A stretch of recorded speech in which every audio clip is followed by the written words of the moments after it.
Okay, thank you for your interest in the book. So, in this video, I would like to take you over a few slides that will tell you about what's really there in chapter 1 of this book. So, in this chapter, I will give you so many other reasons to care for generics. So, why you should even bother about generics? What can it do for you as a programmer? Okay. So the first thing I think as a programmer we all should do is respect types. As we separate fruits and vegetables in different buckets, as you can see in this image in the grocery stores, it is very good idea to separate and treat them differently for each types. Say an integer and float are very different, so we should treat them differently. And generics lets us do that very efficiently. Maybe you are aware that because of this is called type safety, that one type should not be converted to another type implicitly, and because of that, so many other failures happen in the past.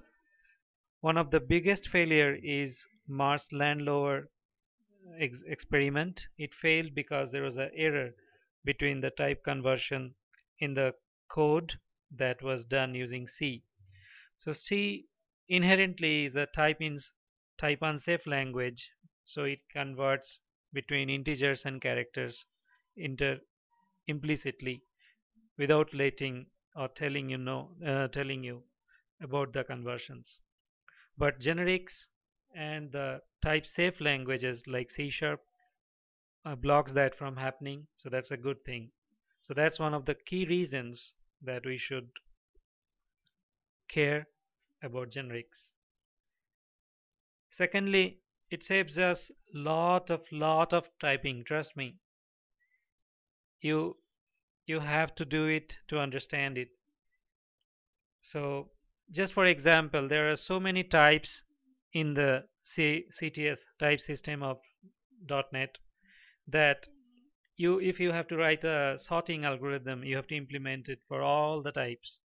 Now, you can do the same thing in using generics and pass in a comparator for the user defined types and let the compiler do its own stuff for the already defined types like integers, floats, strings, etc. So it saves you lot of time typing the same thing again. Changing a data type does not necessarily mean you are changing the algorithm. Okay, so that's where generics can help big time.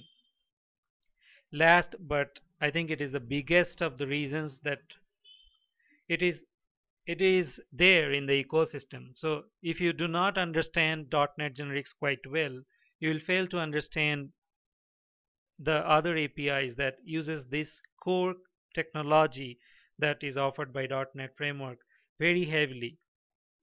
So I really want you to learn generics, and you will find that if you learn generics, it will be very easy for you to go further and explore other APIs that use this core framework part. Okay, thanks for watching, and I hope you will like the book. Thank you.